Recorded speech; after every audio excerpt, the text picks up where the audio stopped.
The morning sun cast long shadows across the Afghan mountains when Staff Sergeant Kira, Nighthawk, Volkov first noticed something was wrong.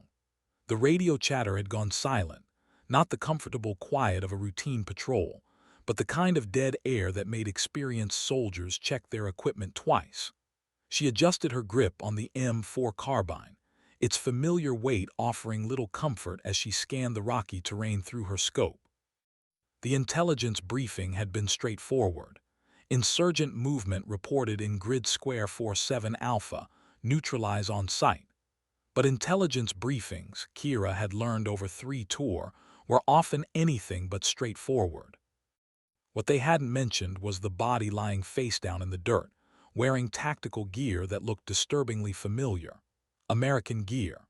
The kind that shouldn't be here, in this forgotten corner of Helmand Province, where the official record showed no friendly forces for 50 clicks in any direction. Kira's finger found the trigger guard muscle memory from 8 years of service, but something held her back. The insurgent she'd been tracking for the past hour lay motionless 30 meters ahead, and hanging from his neck was a chain that caught the morning light like a signal mirror. Dog tags, American dog tags. The name etched into the metal made her blood run cold. VOLKOV, DMITRI 82nd Airborne. Her father's tags. The tags that had been buried with an empty coffin in Arlington National Cemetery 15 years ago, when she was still a teenager dreaming of following in his footsteps. The tags that had haunted her dreams through basic training, through her first deployment, through every firefight that reminded her why she'd enlisted in the first place. The insurgent stirred, and Kira's world tilted on its axis. He wasn't insurgent at all. He was American, down to the faded eagle tattoo on his forearm that matched the one her father had shown her in old photographs. But that was impossible. Her father was dead, had been dead since she was 17, killed in action during Operation Enduring Freedom, or so she'd been told by the stone-faced chaplain who'd stood in their living room with his hat in his hands. The morning air grew thin as mountain air does, but Kira felt like she was drowning. The scope trembled against her eye as she watched the figure push himself up from the ground, revealing a face weathered by years of desert sun and mountain wind. A face that belonged to ghost stories and half-remembered bedtime tales. A face that belonged to the man whose absence had shaped every decision she'd ever made. Her father's face, 15 years older but unmistakably alive. The radio crackled to life, shattering the silence like breaking glass. Nighthawk, this is Overwatch. Report your status. Over. The voice belonged to Lieutenant Morrison, a fresh-faced academy graduate who'd been in-country for exactly 3 weeks and still believed that war had rules. Kira's thumb found the transmit button, but no words came. How do you explain that the dead don't stay buried? How do you report that your entire life has been built on a lie? She watched her father, because it was him, she knew it was him, slowly turn in her direction. His eyes, the same gray-green that stared back at her from every mirror, swept the ridgeline where she lay concealed. For a moment that stretched like eternity, father and daughter existed in the same space-time, separated by 30 meters of Afghan dirt and 15 years of manufactured grief. Nighthawk, respond immediately or we're sending backup to your position. Morrison's voice carried the edge of panic that green lieutenants got when their neat little world started showing cracks. Kira had heard that same edge in her own voice once, during her first deployment, when she'd learned that courage wasn't the absence of fear, but the decision to act despite it. Her father's hand moved to his weapon, not the jerky motion of someone reaching for a gun, but the fluid economy of movement that spoke of decades of training. The same movement she drilled into her own muscle memory, the same movement that had kept her alive through Kandahar, through Mosul, through places that didn't exist on any map but lived forever in the nightmares of those who'd served there. The morning sun climbed higher, and with it came the realization that this moment, this impossible, heartbreaking moment, was about to end in blood, either his or hers. The mathematics of combat were brutal in their simplicity. Only one of them would walk away from this ridgeline, and Kira had spent too many years learning that survival was a choice you made every single day. Nighthawk acknowledged transmission immediately. Morrison's voice had gone from panic to angry, the kind of anger that came from watching control slip away. But control, Kira knew, was an illusion. She'd learned that lesson the hard way, in a dozen firefights where the only thing that mattered was the person next to you and the promise to bring each other home. Her father raised his weapon, and Kira saw her own training reflected in his stance. The same grip, the same sight picture, the same controlled breathing that had been drilled into her until it became as natural as heartbeat. She was looking at herself, 15 years in the future if she lived that long, if any of them lived that long. The radio fell silent, as if Morrison had finally grasped that some situations couldn't be resolved with standard operating procedures. In the space between heartbeats, Kira made her choice. Not the choice her training demanded, not the choice that would look good in an after-action report, but the choice that a daughter makes when faced with the impossible return of a father she'd mourned for half her life. She lowered her weapon and stood up, exposing herself on the ridgeline like a rookie making her first mistake. Her father's rifle tracked her movement, but his finger remained outside the trigger guard. Professional courtesy, soldier to soldier, even in this moment that defied every rule of engagement ever written. "Dad," the word came out as a whisper, carried away by the mountain wind, but somehow he heard it. His weapon dropped an inch, then another, until it hung loose in his hands. The recognition in his eyes was like watching the sun rise after the longest night of winter. Kira, her name in his voice was a prayer, a confession, and an apology all wrapped into 2 syllables. "My little Nighthawk." The nickname hit her like a physical blow, taking her back to summer evenings in their backyard, when he'd point out constellations and tell her stories about flying through the darkness, navigating by stars that had guided soldiers and sailors for thousands of years. Before the army took him away. Before the war took him away. Before the lie took him away. She started walking toward him, each step a small act of faith. The distance between them seemed to stretch and compress simultaneously, 30 meters becoming 30 miles, 30 miles becoming 3 heartbeats. Her rifle hung forgotten at her side, and for the first time in 8 years of service, Staff Sergeant Kira Volkov felt like a little girl again. "You're supposed to be dead," she said when she was close enough for normal conversation, close enough to see the lines around his eyes, the gray threading through hair that had once been the same dark brown as her own. "I am dead," he replied, and there was something in his voice that made her understand this wasn't a reunion. It was something else entirely, something that would require her to choose between the daughter she'd been and the soldier she'd become. The mountain air carried the scent of cordite and dust, the perfume of every battlefield she'd ever known. But underneath it was something else. The smell of diesel fuel and canvas, of military surplus stores and Saturday morning trips to the PX. The smell of a childhood that had ended the day 2 soldiers in dress blues knocked on their door. "The army told us you were killed in action," Kira said, her voice steady despite the earthquake happening in her chest. "Arlington, full honors. Mom still visits your grave every Memorial Day." Her father's face went through a series of expressions: pain, regret, something that might have been shame. "I know," he said quietly. "I've watched her." The words hung between them like a bridge made of razor wire, beautiful and impossible to cross.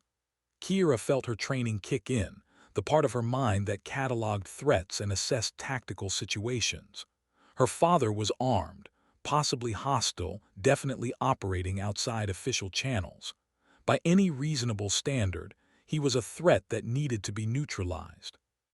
But reasonable standards didn't account for the way he'd taught her to tie her boots, or the bedtime stories about brave pilots who flew through storms to bring their crews home safely. They didn't account for the Purple Heart he'd earned in Bosnia, or the Bronze Star he'd never talked about, or the way he'd looked at her the day she'd told him she wanted to join the army. "Proud of you, little Nighthawk," he'd said then, and she could hear the echo of those words in the silence between gunshots that hadn't been fired. "What are you doing here?" she asked, because it was the only question that mattered. Not how he'd survived, not why he'd let them all believe he was dead, but what brought him to this moment, this place, this impossible convergence of past and present. "The same thing you are," he said, and gestured toward the valley below them. "Hunting." Kira followed his gaze and saw what she'd missed in her shock at seeing him alive. The compound below wasn't just any compound. It was the one from her mission briefing, the one where high-value targets were supposed to be meeting with arms dealers. The one where American intelligence had been hemorrhaging for the past 6 months, leading to ambushes that had cost them too many good soldiers. "You're working for them," she said, and it wasn't a question. The pieces fell into place with the terrible clarity of a puzzle that had been missing its most important piece. The intelligence leaks, the perfectly timed attacks, the way the enemy always seemed to know exactly where American forces would be. "I'm working for us," he replied, and there was something in his voice that made her finger drift toward her trigger. "All of us. The soldiers who died because someone in Washington decided that some lives matter more than others." The morning sun climbed higher, and with it came the sound of rotors in the distance. Helicopters, probably American, definitely getting closer. The window for conversation was closing, and Kira realized that she was about to face the hardest choice of her life. Not just whether to shoot her father, but whether to trust him. "The intelligence coming out of that compound," she said, nodding toward the valley. "That's what's been getting our people killed." Yes. No elaboration, no justification, just the simple admission of a man who'd made peace with his choices. "And you're helping them." "I'm stopping them." He reached into his tactical vest and pulled out a small device that looked like a radio but wasn't. "This compound is about to be hit by a drone strike. Everyone inside is going to die, including the real source of the intelligence leaks." Kira's mind raced through the implications. If her father was telling the truth, then he wasn't a traitor. He was running some kind of off-the-books operation. But if he was lying, then she was about to become an accessory to the murder of American personnel. "Prove it," she said, raising her weapon to a ready position. Not quite aimed at him, but close enough to matter. He smiled, and for a moment she saw the father who'd taught her to shoot, who'd shown her how to field strip a rifle in the dark, who'd made her promise to always come home. "You want proof? Look at your mission briefing again. Look at who sent you here." Kira's blood turned to ice water. Her mission briefing had come through Colonel Peterson, a man she'd never met but whose signature appeared on half the intelligence reports that had led to ambushes. A man who'd somehow known exactly where to send her, exactly when to send her, exactly how to put her in the path of the father she'd thought was dead. "This is a setup," she breathed. "Not a setup, a test." Her father's voice was gentle, the way it had been when she was learning to ride a bike, when she'd skinned her knee and needed someone to tell her it would be okay. They needed to know if you could be trusted, if you could make the hard choices. "They who?" "The people who sent me here to die 15 years ago. The people who decided that some missions are too important for official channels. The people who have been watching you since you enlisted, waiting to see if you'd inherited more than just my stubborn streak." The helicopter sounds were getting closer, and Kira could hear the distinctive whine of Apache gunships. Whatever was about to happen in that compound, it was going to happen soon, and she was going to have to choose a side. "The drone strike," she said. "When?" 12 minutes. He checked his watch, a battered Timex that she remembered from her childhood. Maybe less if they're feeling impatient. "And the people inside?" 3 arms dealers from Chechnya, 2 Taliban commanders, and 1 very surprised CIA operative who's been selling American positions to the highest bidder. Kira felt the world tilt again, but this time it was the good kind of vertigo, the kind that came from understanding that the puzzle pieces were finally fitting together. Peterson. Peterson. Her father's smile was sharp as a blade. He's been using official channels to feed information to the enemy, then sending American soldiers to die cleaning up his mistakes, including you. But why bring me here? Why reveal yourself? Because someone needs to witness what happens next. Someone needs to carry the story back. Someone needs to make sure that the people who died because of Peterson's greed get justice. The Apache gunships were visible now, dark shapes against the morning sky, flying in formation like mechanical birds of prey. Kira watched them through her scope, counting rotors, assessing armament, doing the calculations that had kept her alive through 3 tours of duty. "And if I refuse," she asked, "if I radio in your position, call for backup, do what my training says I should do, then you'll be just another casualty of Peterson's war. Those gunships aren't here to provide support, Kira. They're here to clean up loose ends." The words hit her like a physical blow, but they made sense. Too much sense. Why else would she be sent alone to a remote grid square with no backup, no extraction plan, no communication schedule?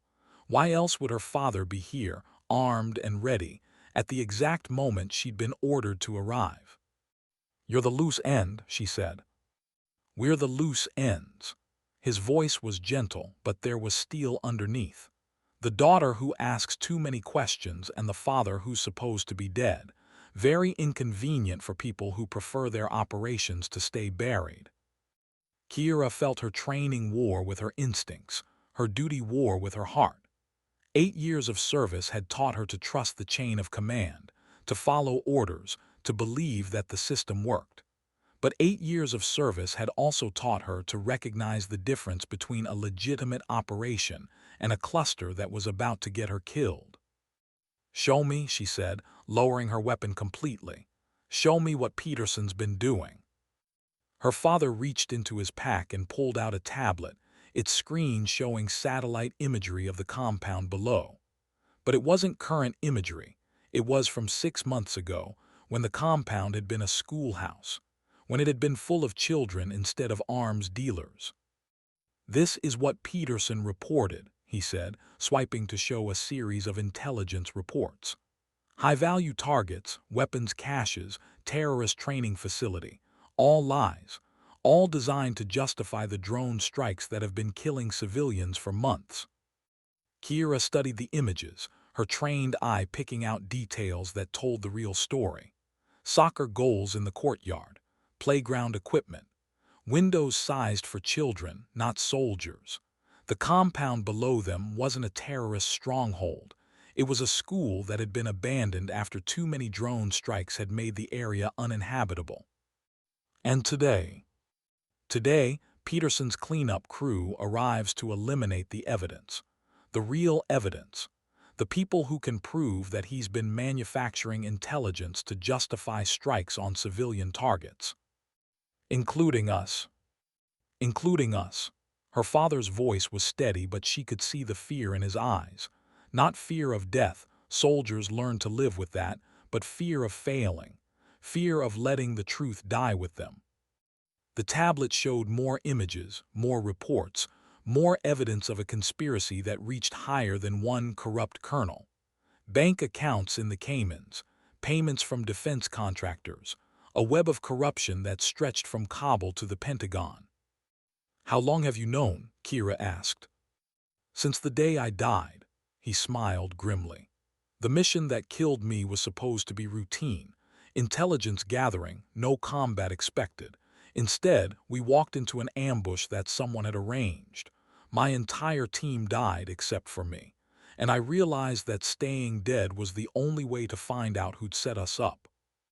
The morning sun was higher now, painting the mountains in shades of gold and orange.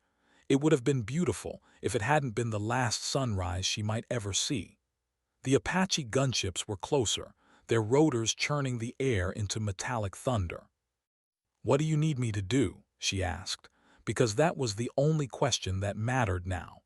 Not whether she trusted him, not whether she believed his story, but whether she was willing to die for the truth. "Be my witness," he said. "Be my proof. Be the one who carries the story back to people who can do something about it.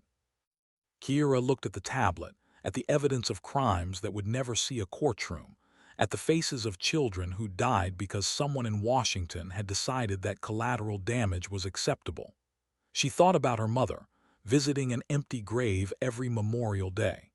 She thought about the soldiers who died in Peterson's manufactured ambushes. She thought about the oath she'd taken to defend the Constitution against all enemies, foreign and domestic.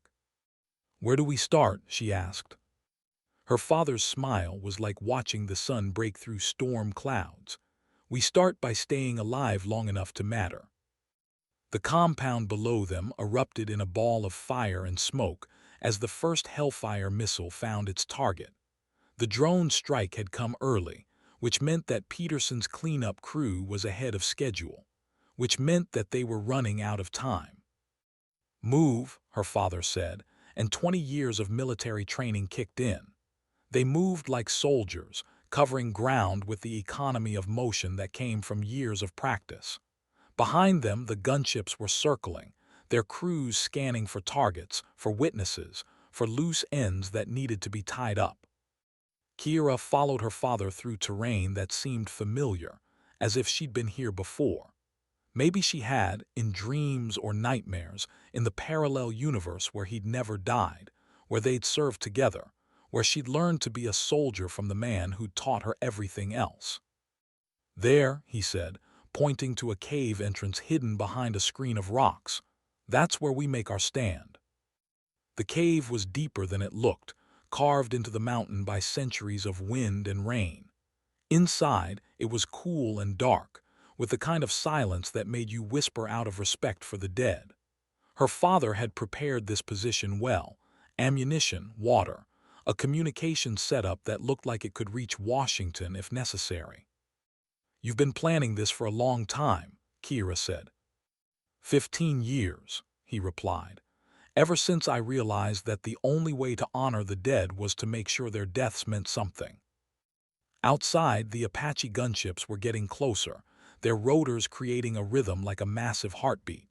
Soon, they would start their attack runs, turning the mountainside into a killing field.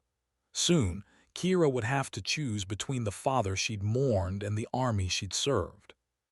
"The communications equipment," she said, studying the setup. "Military grade. Where did you get it?" "Friends," he said simply. "People who believe that the truth matters more than careers. People who have been waiting for someone like you to come along. Someone like me. Someone clean. Someone with a record of service that can't be questioned. Someone who can carry the story back to the world and make them believe it."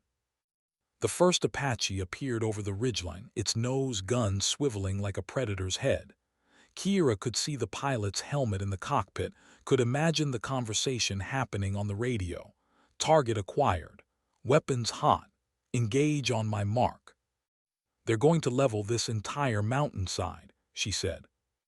"Not if we give them a reason to hesitate." Her father was already moving, setting up the communications equipment with the kind of practiced efficiency that came from years of field work. "Help me get this online. We need to transmit the evidence before they can stop us." Kira's hands found the familiar controls, muscle memory from a dozen communications courses.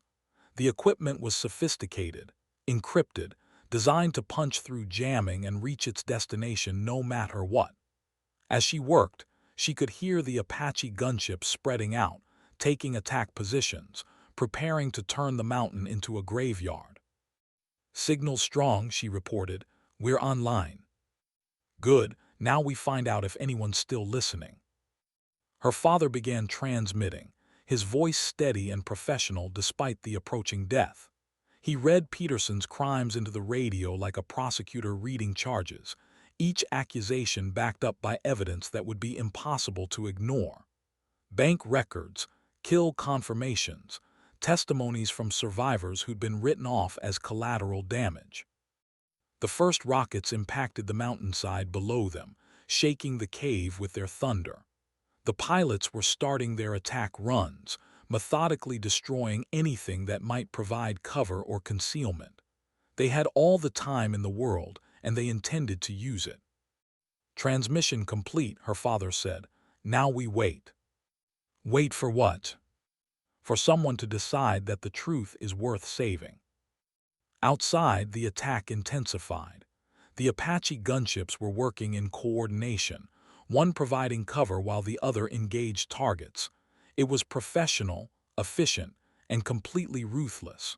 The kind of military operation that left no witnesses and no questions. Kira watched her father check his weapons, his movements calm and deliberate. He'd done this before, she realized. Not just the shooting, but the waiting. The moment before the storm when everything hung in balance, when the next few minutes would determine whether you lived or died. Tell me about her, she said suddenly. About Mom, what you've seen. His hands stilled on his rifle. She's strong, stronger than I ever gave her credit for. She rebuilt her life after I died, went back to school, became a teacher. She helps military families now, the ones who have lost someone. She never remarried. No, she never remarried. There was pain in his voice, the kind that came from watching someone you love live with a lie you'd created. She deserved better than a ghost. She deserved the truth. Yes, she deserved the truth. The gunships were closer now, their rotors creating a whirlwind of dust and debris. Soon, they would find the cave entrance, and then the real fighting would begin. Kira had been in firefights before, but never like this. Never with everything on the line, never with the weight of 15 years of lies pressing down on her shoulders. The evidence, she said. If we don't make it out of here, will it matter? It will matter, her father said with certainty. There are people listening, people who have been waiting for proof, people who can make sure that Peterson and his friends never hurt anyone again. And if they don't believe it, then we'll have died for something bigger than ourselves, and sometimes that's enough.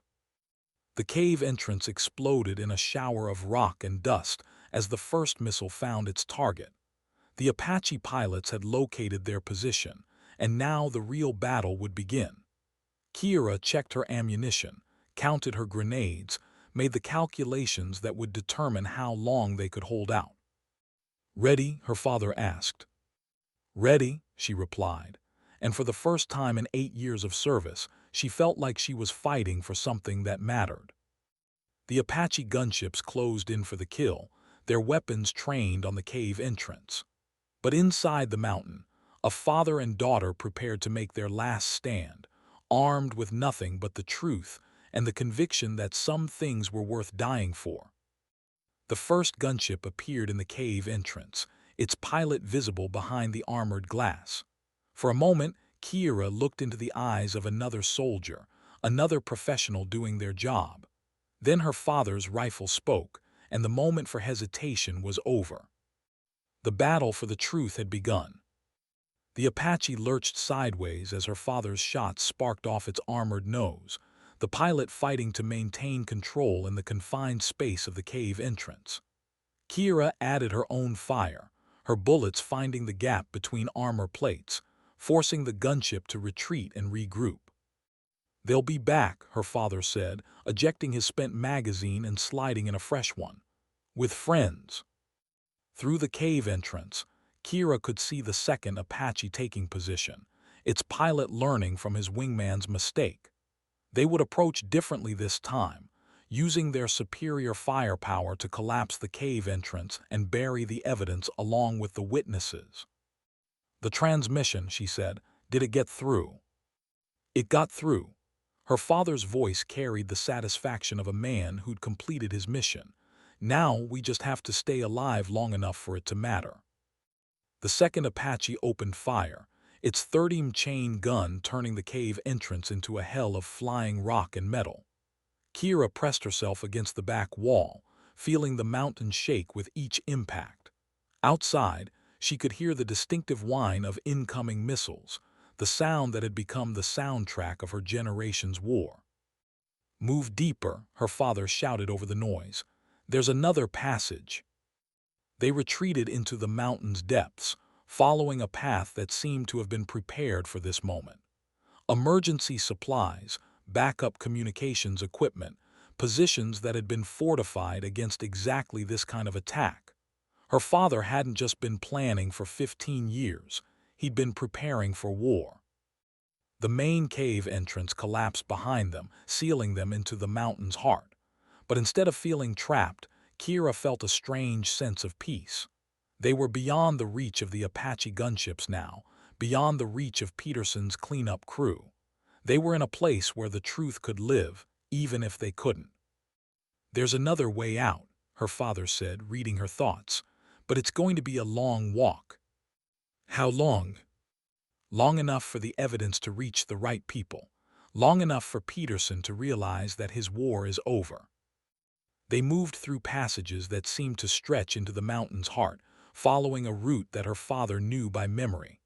Behind them, the sound of explosions echoed through the rock, but they were distant now, like thunder from someone else's storm.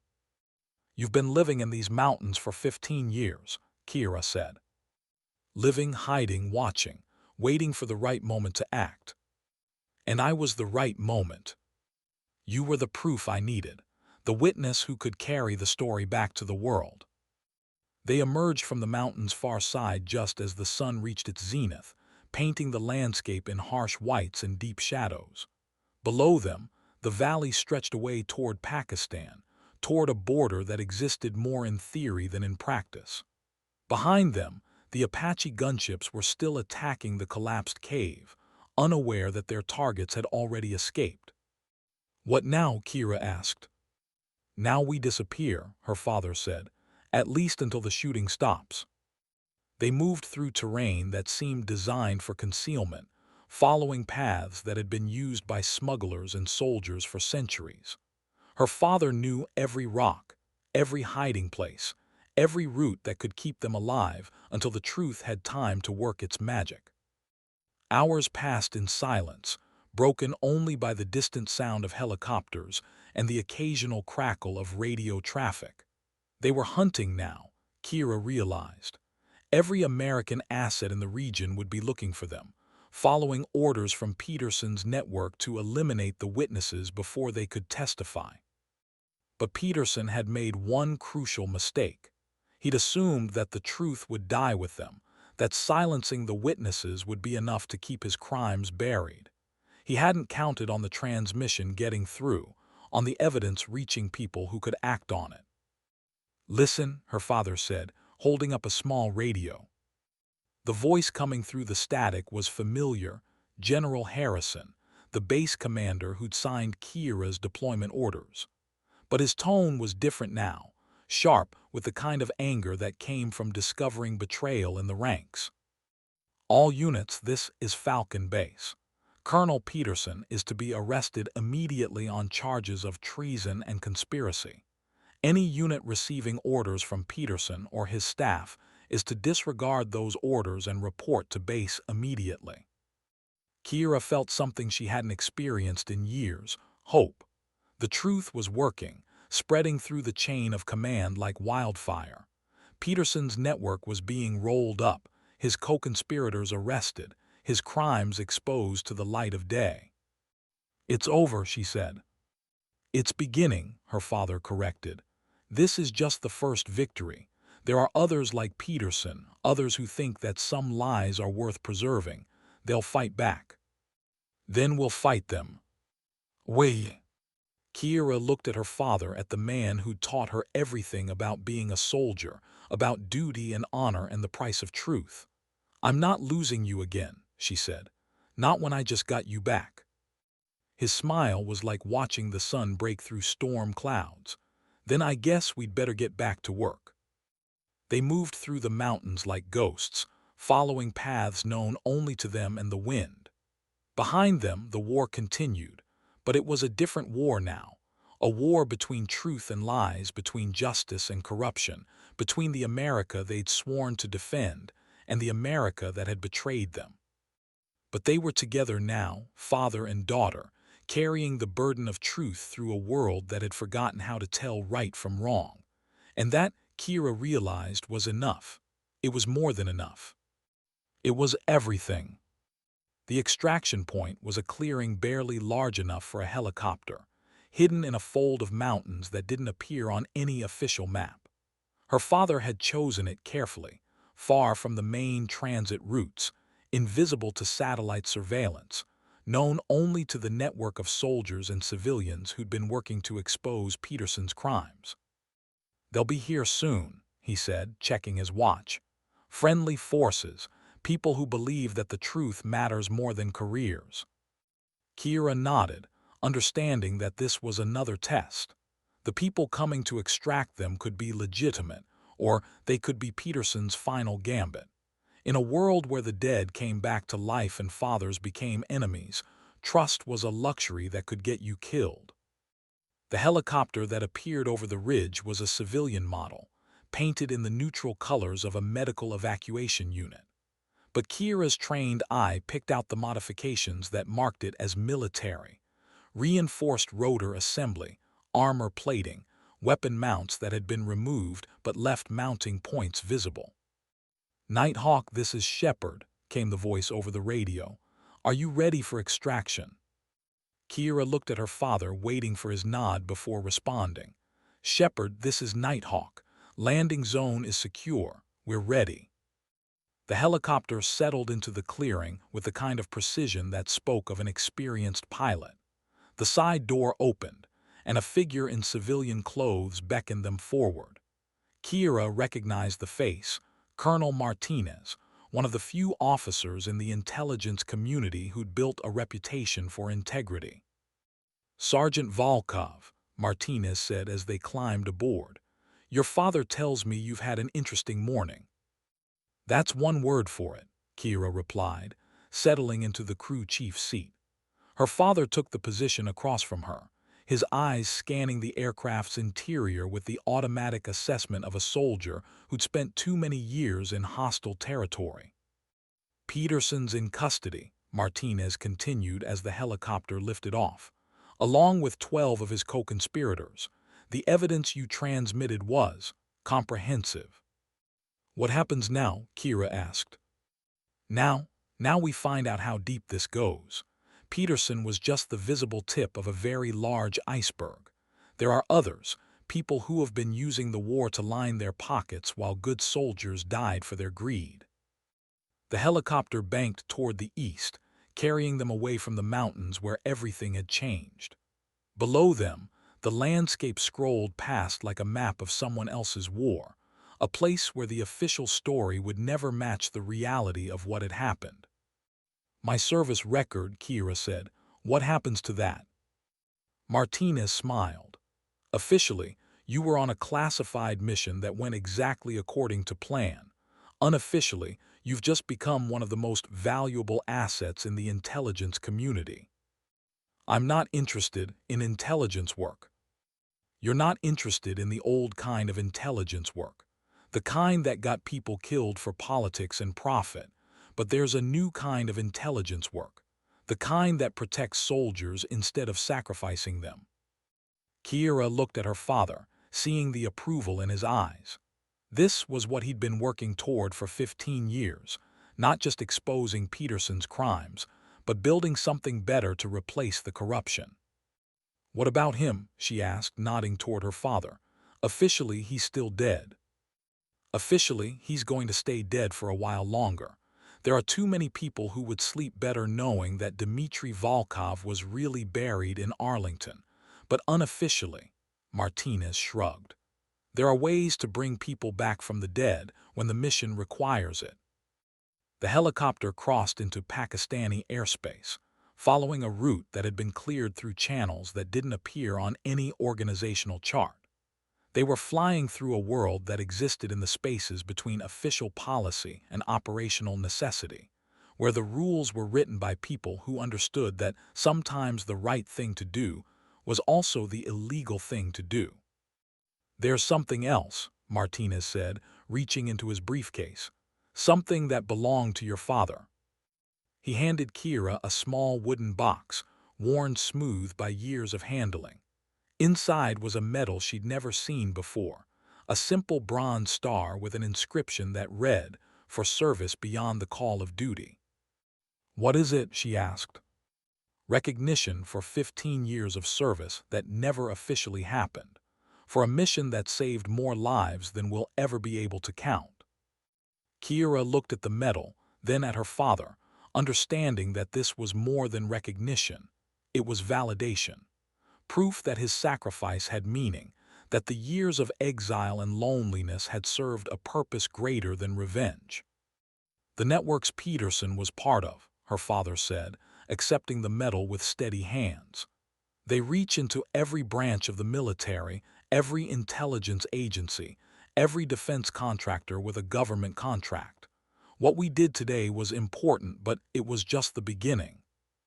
Martinez nodded grimly. "We estimate that Peterson's network was responsible for at least 47 ambushes over the past 3 years. American soldiers died because someone was selling their positions to the highest bidder."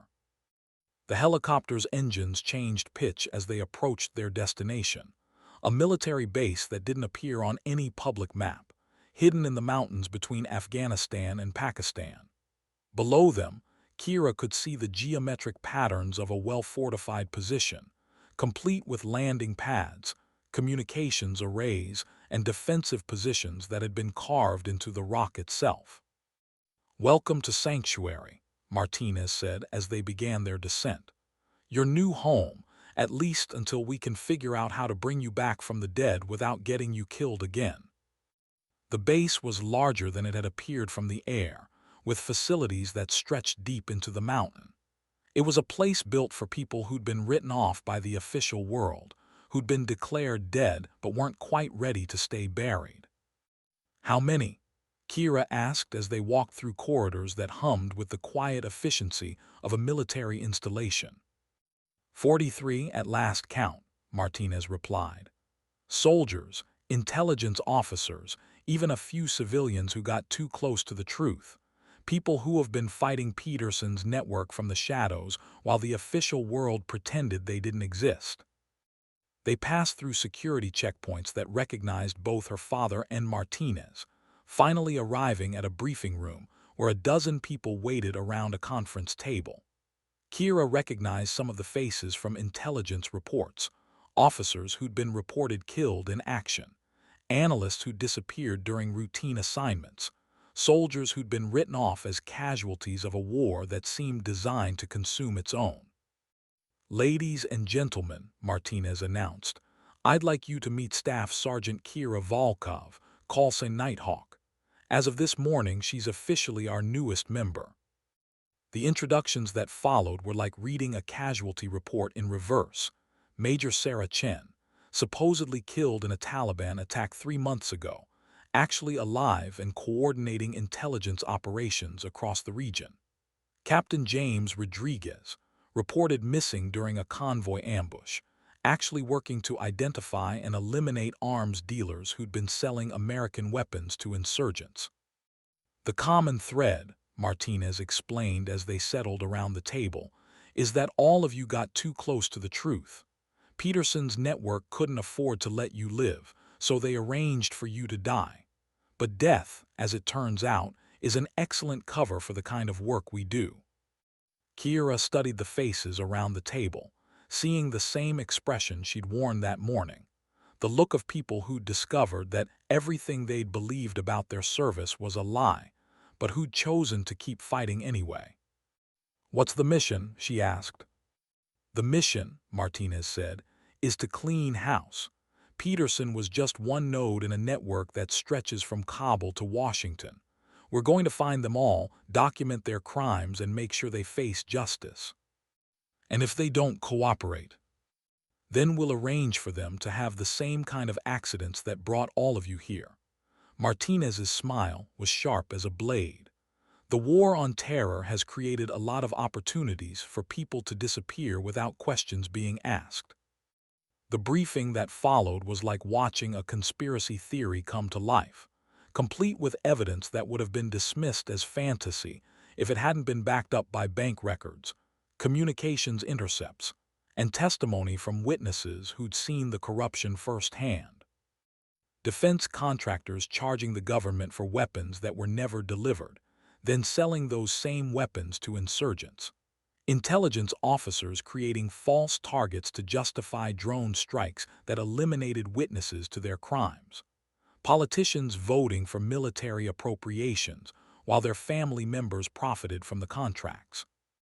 The scope is staggering, Major Chen said, pulling up a chart that showed the network's reach.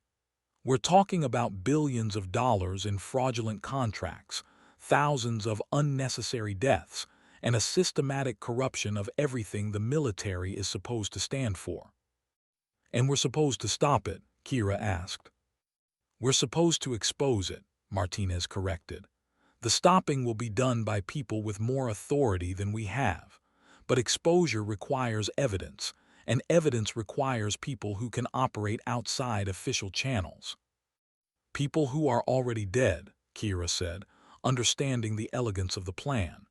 People who can't be threatened, can't be bribed, can't be silenced because they've already been silenced.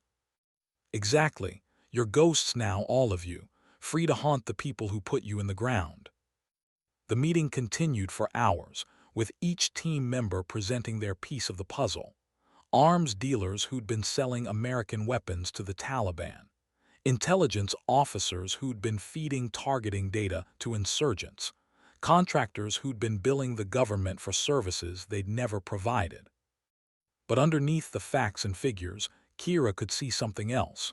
A group of people who'd been betrayed by the institution they'd sworn to serve, but who'd refused to let that betrayal define them.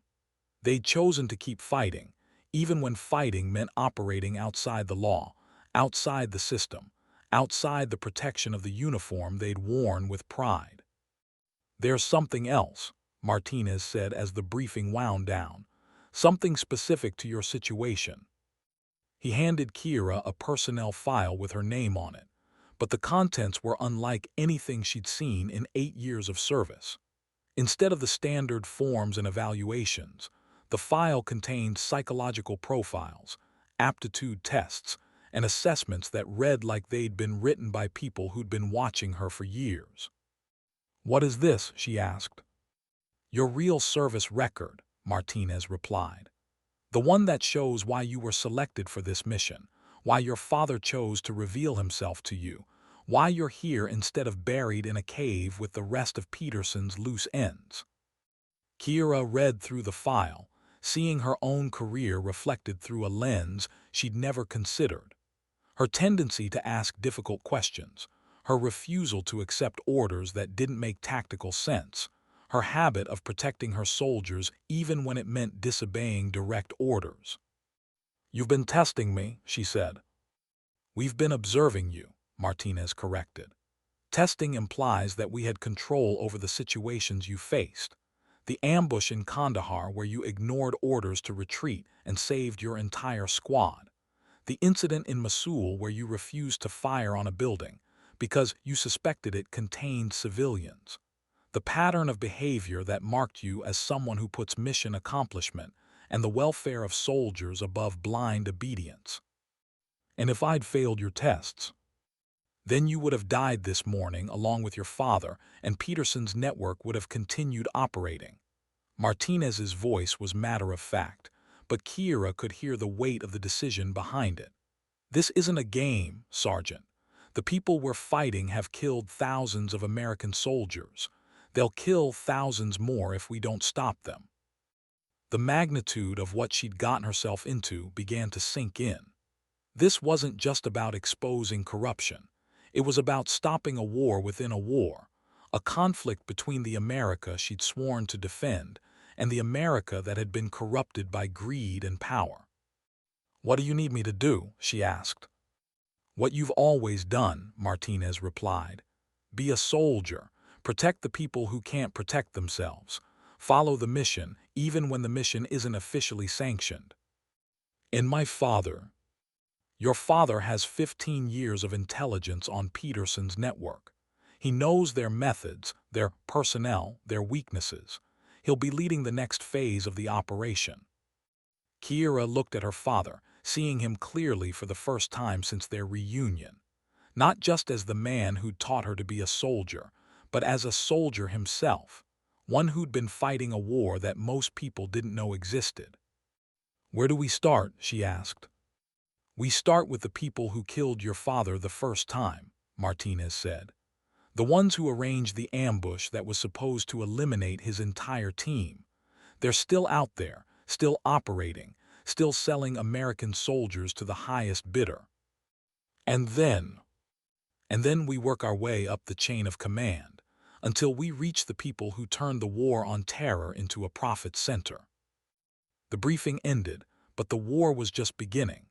As Kira walked through the corridors of Sanctuary, she felt the weight of her new reality settling on her shoulders. She was no longer Staff Sergeant Kira Volkov of the United States Army.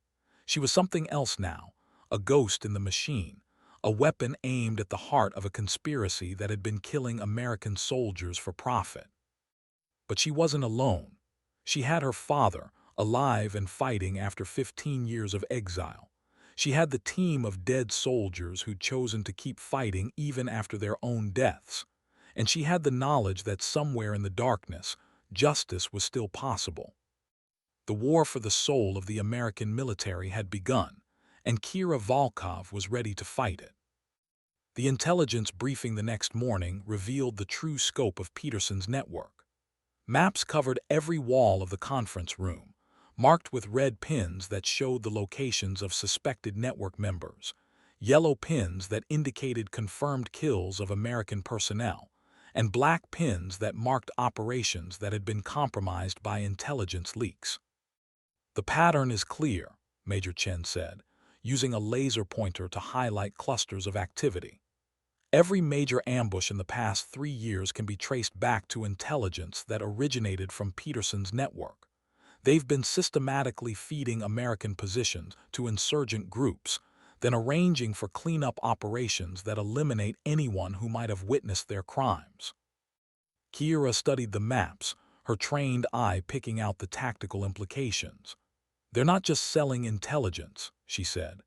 "They're orchestrating entire operations, creating situations where American soldiers die, then profiting from the contracts to replace the equipment and personnel they've deliberately sacrificed." "Exactly," Martinez confirmed. "The war on terror has become a business model. Create the threat, then sell the solution. The only problem is that the solution requires real soldiers to die real deaths." Her father pointed to a cluster of red pins near the Pakistani border. "This is where my team was ambushed 15 years ago. The intelligence that led us into that trap came from the same network that's been operating ever since. They've been refining their methods, expanding their reach, building what amounts to a parallel military structure that operates entirely for profit." "What's the end game?" Captain Rodriguez asked. "They can't keep this up forever. Eventually, someone's going to notice that American soldiers are dying at an unprecedented rate." "They don't need forever," Martinez replied. "They just need long enough to extract maximum profit from the current conflicts. When Afghanistan and Iraq wind down, they'll find new wars to fight. Syria, Iran, Venezuela. There's always another threat that needs to be addressed, another country that needs to be stabilized. Another generation of soldiers who need to die for their profit margins," Kira said, feeling the anger building in her chest. Not the hot anger of combat, but the cold anger of betrayal. The kind of anger that lasted, that motivated, that gave you the strength to keep fighting when everything else fell apart. "Which is why we're going to stop them," Martinez said, "starting with the people who killed your father's team." The target was a compound in the mountains of North Waziristan, technically in Pakistan but functionally in the no-man's land, where borders were suggestions and sovereignty was determined by whoever had the most firepower. Intelligence indicated that the compound was being used as a coordination center for the network's Pakistani operations, where American intelligence was processed and sold to the highest bidder. "The mission is simple," Martinez explained as they gathered around a scale model of the target. "Infiltrate, gather evidence, identify personnel, and extract. We're not there to fight a war. We're there to gather the proof we need to bring the war to them." Rules of engagement, Kira asked. Defend yourselves, but remember that we're trying to expose criminals, not create martyrs. Every person we kill is someone who can't testify about what they've seen. The infiltration team would be small. Just Kira, her father, and Captain Rodriguez, who'd spent 2 years working undercover in the tribal regions. They would go in as arms dealers, using identities that had been carefully constructed over months of intelligence work. The risk is significant, Martinez warned. If you're compromised, we can't officially acknowledge your existence. As far as the world is concerned, you're already dead. We've been dead for years, Kira's father replied. At least now we're dying for something that matters. The helicopter insertion was done under cover of darkness, the aircraft flying nap of the Earth to avoid radar detection. They landed in a valley 15 kilometers from the target, then moved overland using routes that had been scouted by surveillance drones. The compound was exactly as intelligence had described, a collection of buildings surrounded by high walls, with guard towers at the corners and security cameras that covered every approach. But there were also details that the intelligence reports had missed. The luxury vehicles parked in the courtyard, the satellite dishes that suggested sophisticated communications equipment, the general air of prosperity that seemed out of place in one of the poorest regions of the world. Money, Rodriguez whispered as they observed the compound through night vision scopes. Lots of it. American money, Kira's father added, paid for with American blood. They waited until the early morning hours, when the guards would be at their most tired and least alert. The infiltration was textbook: cut the fence, avoid the cameras, neutralize the sentries without raising an alarm. Within 20 minutes, they were inside the compound and moving toward the main building. The interior was a revelation. Instead of the sparse functionality of a military installation, the compound resembled a corporate headquarters. Carpeted floors, air conditioning, conference rooms equipped with the latest technology. This wasn't a terrorist stronghold, it was a business office. Computer room, Rodriguez whispered, indicating a door marked with Arabic script. That's where we'll find the evidence. The computer room was a hacker's paradise: servers, workstations, communications equipment that could reach anywhere in the world. But more importantly, it was occupied. A man in expensive civilian clothes sat at one of the workstations, his fingers flying over a keyboard as he processed what looked like intelligence reports.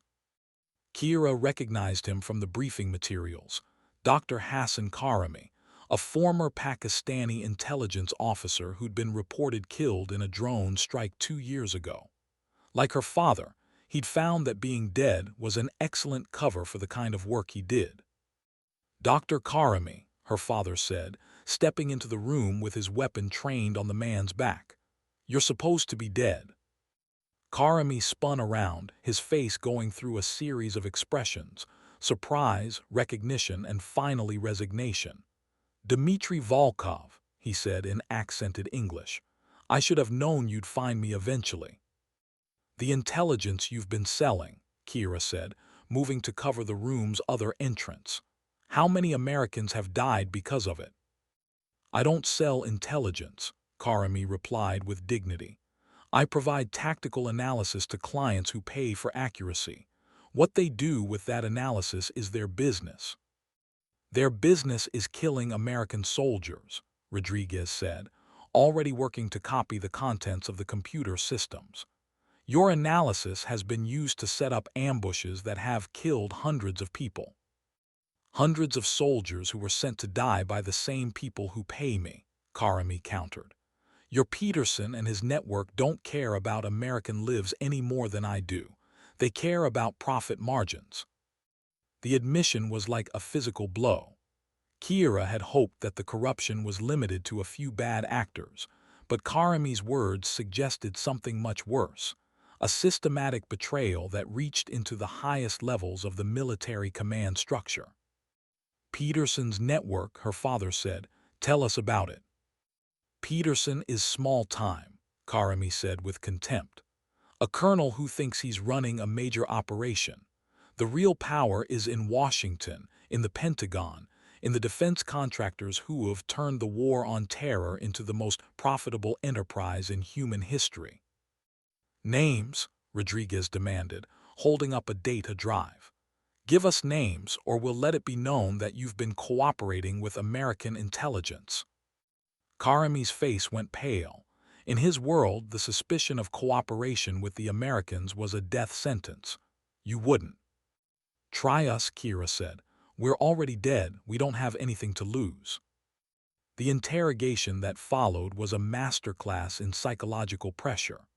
Karami was a professional, trained to resist questioning, but he was also a businessman who understood the mathematics of survival. Faced with the choice between cooperating with American intelligence and facing the wrath of his former clients, he chose cooperation. The names he provided were like reading a who's who of American military and political leadership. Generals who'd been arranging contracts for their post-retirement careers. Congressmen who'd been voting for military appropriations while their family members profited from the contracts. Defense contractors who'd been billing the government for services they'd never provided. The scope is staggering, Rodriguez said as he continued copying files. We're talking about a conspiracy that reaches into every level of the military-industrial complex. And we're just 3 dead soldiers with a laptop full of evidence, Kira said. How do we fight something this big? The same way you fight any enemy, her father replied. One target at a time. The extraction was more difficult than the infiltration. Dawn was breaking, and the compound was coming to life. Guards were checking the perimeter, staff were arriving for the day shift, and somewhere in the distance, Kira could hear the distinctive sound of helicopters. We need to move, Rodriguez whispered. Company's coming. They fought their way out of the compound in a running battle that lasted 20 minutes and left 6 guards dead. The helicopters were Pakistani military, but their crews were shooting with American weapons and using American tactics. More evidence of the network's reach, of the way the war on terror had become a for-profit enterprise that recognized no national boundaries. The extraction helicopter was waiting in the valley where they'd been inserted, its crew ready to lift off the moment they were aboard. But as they approached the landing zone, Kira could see more helicopters in the distance, a pursuit force that had been scrambled the moment their presence was detected. We're not going to make it, Rodriguez said, checking his ammunition. They'll be on us before we can get airborne. Then we don't get airborne, Kira's father said. We disappear. He led them into terrain that seemed impossible to navigate, narrow canyons, hidden caves, paths that had been carved by centuries of erosion. But he knew every inch of it, had spent 15 years learning the land that had become his home. There, he said, pointing to a cave entrance that was barely visible in the pre-dawn darkness. That's our way out. The cave system was extensive, connecting to other caves that eventually emerged miles away from the pursuit force. But it was also dangerous. Narrow passages, unstable rock, the constant threat of becoming lost in the darkness. Stay close, her father warned. This isn't a place you want to wander around alone. They emerged from the caves just as the sun was reaching its zenith, blinking in the harsh light of the Afghan mountains. Behind them, the pursuit force was still searching the area where they'd disappeared, unaware that their quarry had already escaped. The data, Rodriguez said, checking his equipment. We got it, everything we need to expose the network. Now we just have to survive long enough to use it, Kira said, scanning the horizon for threats. But for the first time since her father's resurrection, she felt something approaching hope. They had evidence, they had witnesses, they had the beginning of a case that could bring down the people who'd been profiting from the deaths of American soldiers. The war for the soul of the American military was far from over, but they'd won their first battle. And sometimes, Kira thought, that was enough to keep fighting. The journey back to Sanctuary took 3 days of travel through terrain that existed in the gray areas between countries, where borders were theoretical and sovereignty was determined by whoever had the most firepower. They moved at night, hiding during the day, using routes that had been mapped by smugglers and used by insurgents for decades. "The network knows we're alive now," Martinez said when they finally arrived at the secure facility. "Karami's cooperation won't remain secret for long. They'll be coming for us with everything they have." "Let them come," Kira replied, feeling the weight of the evidence they'd gathered. "We have what we need to expose them." The intelligence they'd obtained from Karami's computers was extensive: financial records, communications logs, operational plans that detailed how the network had been systematically betraying American military operations for profit.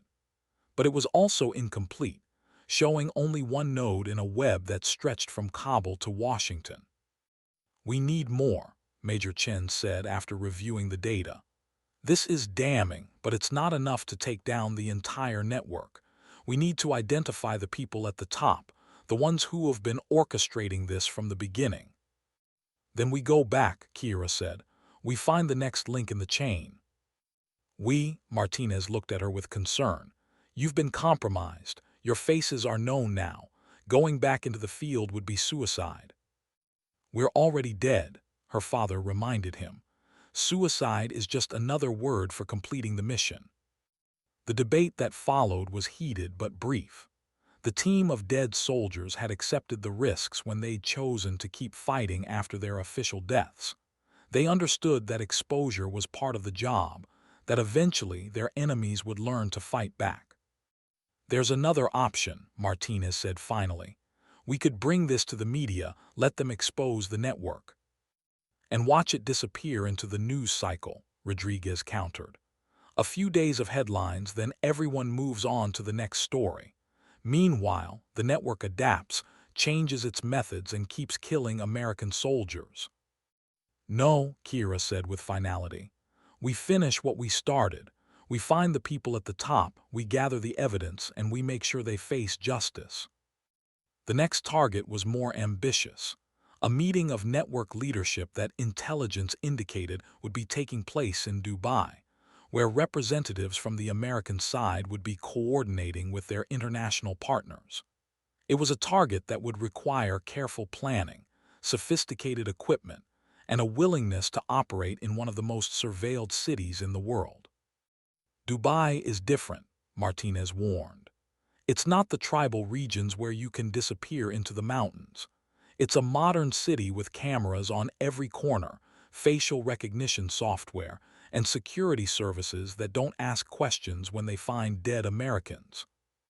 "Then we don't look like Americans," Kira said. "We look like arms dealers just like we did in Pakistan." The preparation took weeks. New identities, new backgrounds, new legends that would stand up to scrutiny from intelligence services that had unlimited resources and no compunction about using them. Kira became Alina Kozlov, a former Russian intelligence officer who'd gone private after the collapse of the Soviet Union. Her father became Viktor Petrov, a Ukrainian arms dealer with connections throughout the former Soviet bloc. "The cover story is solid," Martinez said as they reviewed their documentation. "But remember, these people know how to spot deception. One mistake, one inconsistency, and you'll disappear into the desert." "We won't make mistakes," Kira replied with confidence. "We've been preparing for this our entire lives." The flight to Dubai was routine, but the city that greeted them was anything but. Glass towers that scraped the sky, luxury hotels that cost more per night than most soldiers made in a month, shopping malls that sold everything from gold to exotic animals. It was a place where money was the only religion and profit was the only morality. "The meeting is tomorrow night," Rodriguez said as they checked into their hotel. "Private dining room at the Burj Al Arab. Security will be tight." "Not tight enough," her father replied, studying the building schematics they'd obtained through contacts in the intelligence community. "Every building has weaknesses. We just need to find them." The reconnaissance was careful and thorough. They mapped the hotel's security systems, identified the key personnel, and planned multiple escape routes. But they also discovered something that changed the nature of their mission. The meeting wasn't just about coordination. It was about expansion. They're planning to replicate their model, Chen said over the secure communications link. Afghanistan and Iraq were just the beginning. They're looking at Syria, Iran, Venezuela, anywhere the American military might be deployed in the future. How many soldiers are we talking about? Kira asked. Thousands, maybe tens of thousands. They're planning to turn the entire global war on terror into a profit center. The weight of that revelation settled over the team like a physical presence. They weren't just fighting to expose past crimes, they were fighting to prevent future ones. The stakes had just gotten higher than any of them had imagined. We need to be in that room, Kira said. We need to hear what they're planning, record it, and make sure the world knows what's happening. The risk, Martinez started. The risk is acceptable, her father interrupted. The cost of failure is not. The infiltration of the Burj Al Arab was a masterpiece of precision and timing. They entered through the service areas, using uniforms and identification that had been carefully forged. The security cameras were disabled through a combination of hacking and physical sabotage. The guards were neutralized through a careful application of sedatives that would leave them unconscious but unharmed. Recording equipment is in place, Rodriguez whispered as they took their positions outside the private dining room. We'll get everything they say. The meeting that followed was a revelation of corruption that exceeded even their worst expectations. The voices around the table belonged to people they'd sworn to trust, generals who'd sent soldiers to die, politicians who'd voted for wars they'd known were based on lies, defense contractors who'd profited from every death. The beauty of the system, one voice said, is that it's self-perpetuating. Every attack creates the need for more security, more weapons, more military interventions. We're not just profiting from the war on terror, we're ensuring that it never ends. What about the soldiers? Another voice asked. How do we maintain public support when casualty rates keep climbing? We control the narrative, came the reply. Heroic sacrifices, noble causes, the price of freedom. The American people will support any war as long as we tell them it's necessary. Kira felt sick listening to the casual way they discussed the deaths of people she'd served with, people who died believing they were fighting for something greater than themselves. These weren't soldiers. They were merchants of death, profiting from the sacrifice of others. Phase 3 begins next year, the meeting continued. We've identified targets in Syria, Iran, and Venezuela. The preliminary intelligence is already being prepared. The political groundwork is being laid. We estimate a minimum of 50,000 American casualties over the next decade. And the profit margins. Conservative estimates suggest a minimum of $200 billion in contracts. Military hardware, reconstruction, private security, intelligence services, every aspect of the war machine. The meeting lasted 3 hours, and by the time it ended, the team had recorded enough evidence to bring down the entire network. But they'd also learned something that changed everything. The network wasn't just an American phenomenon. It was international, with connections to military-industrial complexes in Russia, China, and Europe. We're not just fighting American corruption, Rodriguez said as they prepared to extract from the hotel. We're fighting a global conspiracy that's been using the war on terror to destabilize entire regions for profit. Then we fight it globally, Kira replied. We expose them all. The extraction was more difficult than the infiltration. Security had been heightened after the guards were discovered unconscious, and the hotel was swarming with police and security personnel. But they'd planned for this contingency, and their escape routes were still viable. Airport, her father said as they cleared the hotel. We need to get out of the country before they figure out what we took. But as they approached the airport, it became clear that they'd been anticipated. Roadblocks had been set up, security forces were checking every vehicle, and their photographs were being shown to every checkpoint operator. "They know who we are," Chen said over the radio. "Someone leaked our identities." "Then we go to ground," Martinez replied. "Safe house protocol. Stay hidden until we can arrange extraction." The safe house was a nondescript apartment in one of Dubai's older neighborhoods, far from the glass towers and luxury hotels where the network conducted its business. But it was also a trap. Within hours of their arrival, it was surrounded by security forces. "We're blown," Rodriguez said, watching the building perimeter through a crack in the blinds. "Someone gave them everything." "Not someone," Kira's father said grimly. "Everyone, the entire network knows we're here." They were trapped, outnumbered, and outgunned. But they had something their enemies didn't: the knowledge that their deaths would mean something, that the evidence they'd gathered would survive even if they didn't. "The recordings," Kira said, checking her equipment. "We need to get them out." "Already done," Rodriguez replied, holding up a small device. "Transmitted to 6 different locations. Even if we don't make it out of here, the world will know what we discovered." The final battle was fought in the streets of Dubai, a running gunfight that lasted 4 hours and left a trail of destruction through the city's heart. They fought with the desperation of people who knew they were already dead, who had nothing left to lose except the truth they died to preserve. When the smoke cleared, only Kira and her father remained alive. They stood back to back in an alley, surrounded by the bodies of the men who tried to silence them, waiting for the final assault that would end their war. "No regrets?" her father asked. "No regrets," Kira replied. But the final assault never came. Instead, a voice called out from the end of the alley, Martinez, leading an extraction team that had fought their way through the security cordon. "Time to go," he said. "The cavalry has arrived."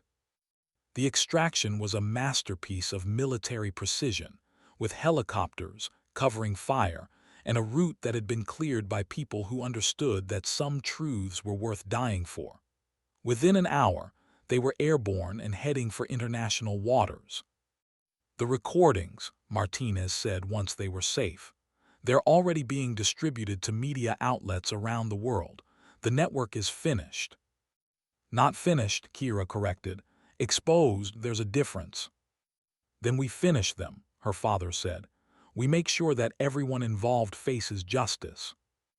The plane carrying them home flew through the night sky, carrying with it the evidence that would bring down the most extensive military corruption scandal in American history. But it also carried something else: the knowledge that the war for the soul of the American military was far from over. There would be trials, investigations, and prosecutions. There would be attempts to cover up the evidence, to discredit the witnesses, to make the story disappear. But there would also be justice, eventually, for the soldiers who died so that others could profit from their sacrifice. As the plane crossed into American airspace, Kira felt something she hadn't experienced in years: pride. Not in what she'd done, but in what she'd stood for. The oath she'd taken when she'd enlisted, the promise to defend the Constitution against all enemies, foreign and domestic. She'd kept that promise, even when it meant fighting the very institution she'd sworn to serve. Even when it meant becoming a ghost in the machine, a weapon aimed at the heart of corruption itself. The war was over, but the mission continued. There would always be people who tried to profit from the sacrifice of others, who tried to turn service into a business opportunity. But there would also be people like her father, like the team of dead soldiers who'd chosen to keep fighting even after their official deaths. People who understood that some things were worth dying for, and that the truth was one of them. The plane touched down at Andrews Air Force Base just as the sun was rising, painting the sky in shades of gold and crimson.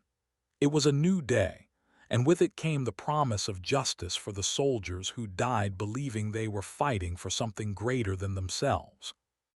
They had been right to believe.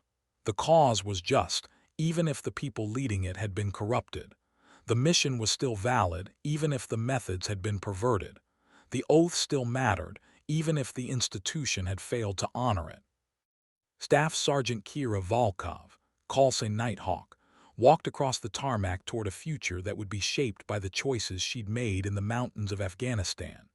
She was no longer the young woman who'd enlisted to follow in her father's footsteps. She was something else now, a guardian of the truth, a defender of the oath, a soldier who'd learned that sometimes the hardest enemy to fight was the one wearing the same uniform. But she was still a soldier, and she was still fighting. The war for the soul of the American military would continue, and she would be there to fight it, one truth at a time. Behind her, the plane's engines wound down, and the sun climbed higher into the morning sky. It was a new day, and with it came the promise of justice. The kind of justice that could only come from soldiers who'd learned that the most important battles were fought not against foreign enemies, but against the corruption that threatened to destroy everything they'd sworn to defend. The mission was complete, but the war would never end. There would always be people who tried to profit from the sacrifice of others, and there would always be people who stood against them. The balance between truth and lies, between justice and corruption, between honor and greed, that balance would always need to be maintained. And it would be by soldiers like Kira Volkov, who'd learned that the most important question wasn't whether you were willing to die for your country, but whether you were willing to live for it, to fight for it, to become whatever it needed you to become, even if that meant becoming something the official world couldn't acknowledge. They were ghosts now, all of them, but they were ghosts with a purpose, and that purpose would outlive them all. The truth had a way of surviving, even when the people who carried it didn't. And the truth they'd carried was simple enough for anyone to understand. American soldiers deserved better than to die for someone else's profit. They deserved to die for something that mattered, something that honored the oath they'd taken, the uniform they